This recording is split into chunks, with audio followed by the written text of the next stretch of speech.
आज की खास खबर। हिंद पाकिस्तान सरहद पर आज से फिर फौजी परेड का सिलसिला शुरू। खबर की 4 अहम बातें। 7 मई से बंद की गई थी तकरीब बीटिंग रिट्रीट। सरहद का गेट अभी नहीं खुलेगा। दोनों मुल्कों के हजारों शहरी तकरीब देखते हैं और दोनों मुल्कों के दुकानदारों में खुशी की लहर।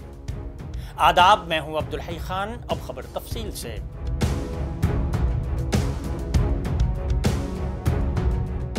ऑपरेशन सिंदूर शुरू होने के बाद हिंदुस्तान पाकिस्तान में जबरदस्त कशीदगी के दरमियान 7 मई से अमृतसर के अटारी समेत फाजिलका और फिरोजपुर में बंद की गई बीटिंग रिट्रीट तकरीब आज से फिर शुरू हो रही है।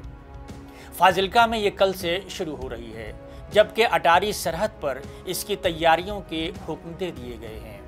लेकिन यहाँ कब से शुरू होगी, इस बारे में अभी कोई वाज़ेह पैगाम नहीं दिया गया है।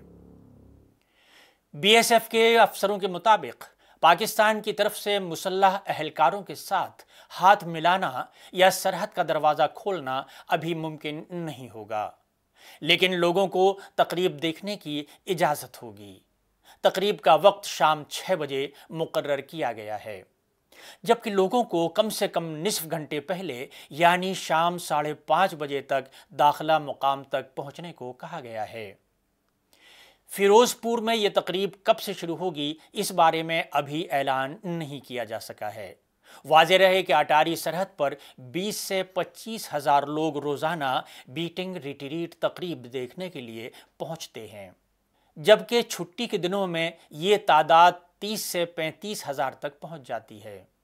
दोनों मुल्कों के दरमियान कशीदगी की वजह से बीटिंग रिट्रीट सेरेमनी बंद होने से यहाँ के दुकानदारों को काफ़ी नुकसान उठाना पड़ रहा था। इनमें ज़्यादातर दुकानदार उन सयाहों के आने पर ही मुनहसर रहते हैं।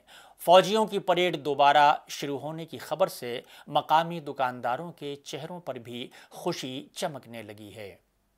अमृतसर के पास दोनों मुल्कों की सरहदों पर मौजूद लोगों पर ज़बरदस्त असर डालने वाली अपनी तरह की ये अनोखी तकरीब है, जिसमें 1959 से शाम ढलने के ठीक पहले हिंदुस्तान और पाकिस्तान दोनों मुल्कों के कौमी परचम उतारे जाते हैं और फौजी मश्क शुरू होती है। दोनों अतराफ की सरहदी मुहाफिज आमतौर पर दिवाली और ईद जैसे मखसूस मौक़े के साथ साथ यौम आज़ादी और यौम जमहूरिया जैसी तकरीबात पर एक दूसरे को मिठाइयाँ भी तकसीम करते रहे हैं। बीएसएफ हुक्काम ने पीर को बताया कि बीटिंग रिट्रीट तकरीब के दौरान पाकिस्तान रेंजरों से बीएसएफ के जवान मुसाफा नहीं कर सकेंगे और झंडा उतारने के अमल के दौरान गेट नहीं खोलेंगे।